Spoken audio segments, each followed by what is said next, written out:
Hello, જય દ્વારકાધીશ મિત્રો, કેમ છો બધા? મજામાં ને? સ્વાગત છે તમારું મારી ચેનલમાં. જો આજે આપણે બનાવવાની છે પૂરી, તો એના માટે આપણે આ ઘઉંનો લોટ ચાળી લીધો છે. જે આપણે રોટલી બનાવવાનો ઝીણો લોટ હોય એ ચાળી લીધો છે.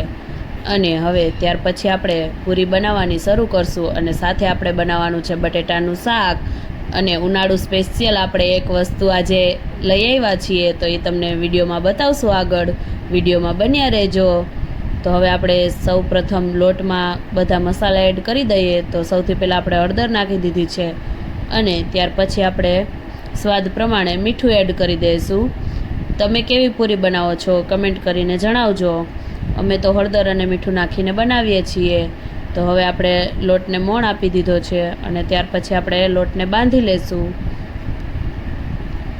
તો પૂરી આપણે બનાવવા માટેનો લોટ તૈયાર કરી લેશું. હવે આપણે જેટલો પ્રમાણમાં પાણીની જરૂર પડે છે પાણી એડ કરી અને લોટ બાંધી લેશું. હવે જ્યાં સુધીમાં આપણો લોટ બંધાય છે ત્યાં સુધીમાં આપણે શાકની પણ તૈયારી કરી લઈએ. તો બટેટા લઈ લીધા છે આપણે, અને હવે તેને છાલ ઉતારી લેશું બધા બટેટાની. અને જો ત્યાં સુધીમાં આપણો લોટ પણ બંધાઈ અને તૈયાર થઈ ગયો છે. આપણે થોડોક એવો કઠણ લોટ રાખ્યો છે, એટલે આપણે હવે તેને 5 થી 10 મિનિટ માટે રેસ્ટ આપી દઈશું. એટલે આપણો લોટ જે છે એકદમ સેટ થઈ જાય. અને તેને મોણ આપવાનું બાકી છે, આપણે પછી આપશું. જો આપણે બટેટાની છાલ પણ ઉતારી લીધી છે, તો હવે આપણે તેને સુધારી લેશું. તો બટેટાના આ રીતે ટુકડા કરી લેશું. પૂરી અને બટેટાનું શાક બનાવવાનું છે. તો બટેટાના ટુકડા પણ થઈ ગયા છે, અને સાથે જો આપણે આ સલાડ સુધારવાનું કામ પણ ચાલુ છે. તો સલાડ પણ આપણે સુધારી લેશું. કોબી સુધારાઈ ગઈ છે, અને બીજું બધું સુધારાય છે. હવે આપણે બટેટામાં પાણી નાખી અને બટેટાને સારી રીતે ધોઈ લીધા. અને ત્યાર પછી આપણે શાક વઘારવા માટે તેલ પણ ગરમ કરવા મૂકી દીધું છે. તેલ ગરમ થાય એટલે સૌથી પહેલાં તેમાં રાઈ, ત્યાર પછી આપણે નાખી દઈશું જીરું, થોડી હિંગ નાખી દઈશું, થોડીક ચપટી આપણે તેલમાં હળદર નાખી દઈશું. અને ત્યાર પછી આપણે લસણ ખાંડીને રાખ્યું હતું તેને એડ કરી દઈશું. અને પછી આપણે નાખી દઈશું થોડોક મીઠો લીમડો. અને ત્યાર પછી આપણે જે બટેટાને ધોઈ અને રાખ્યા છે તેને એડ કરી દઈશું. ત્યાર પછી આપણે તેને સરસ રીતે હલાવી અને મિક્સ કરી લઈશું. હવે આપણે બટેટાને થોડીવાર માટે તેલમાં જ ચડવા દઈશું.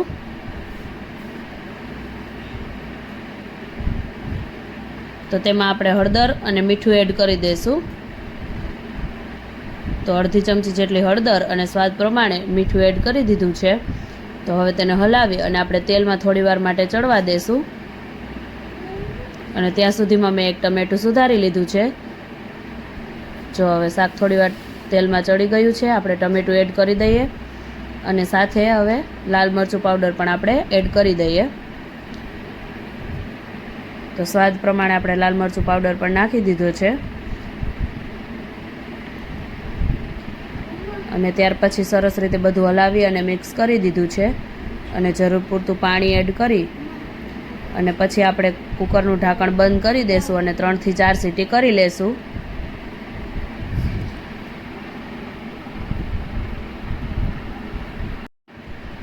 હવે શાક આપણું બને ત્યાં સુધીમાં આપણે પૂરી પણ બનાવી લઈએ. જો અમે તો આ રીતે ત્રિકોણ પૂરી બનાવીએ છીએ. તમે કેવી પૂરી બનાવો છો કમેન્ટ કરજો. તો આ રીતે આપણે પૂરી વણી અને તૈયાર કરી લીધી છે, અને તેલ ગરમ કરવા પણ મૂકી દીધું છે. તો તેલ ગરમ થાય એટલે સૌથી પહેલાં આપણે તેમાં પાપડ તળી લઈશું.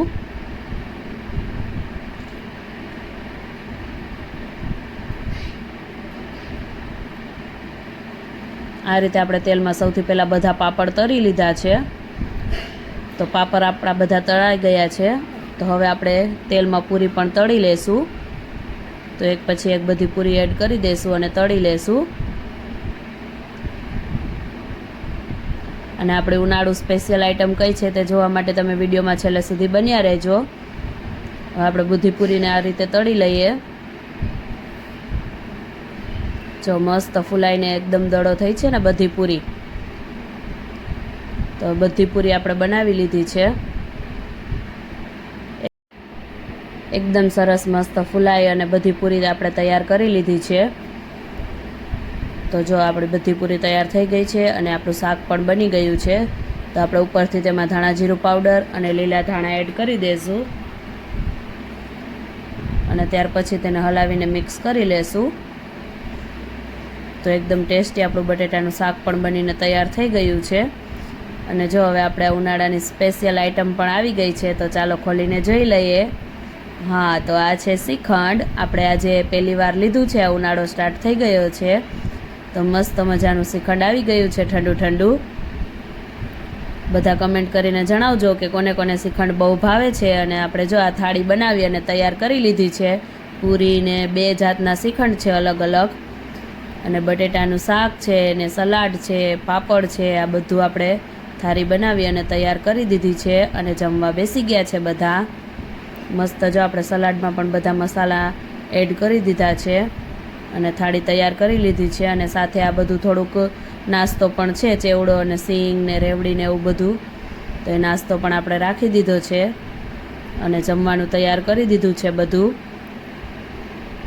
વિડીયો ગમે તો લાઈક કરજો, શેર કરજો, અને જો ચેનલમાં નવા હોય અને ચેનલને હજી સુધી સબસ્ક્રાઈબ ના કરી હોય તો ચેનલને સબસ્ક્રાઈબ પણ જરૂરથી કરી દેજો. અને આવા બીજા વિડીયો જોવા માટે અમારી ચેનલની મુલાકાત લેજો.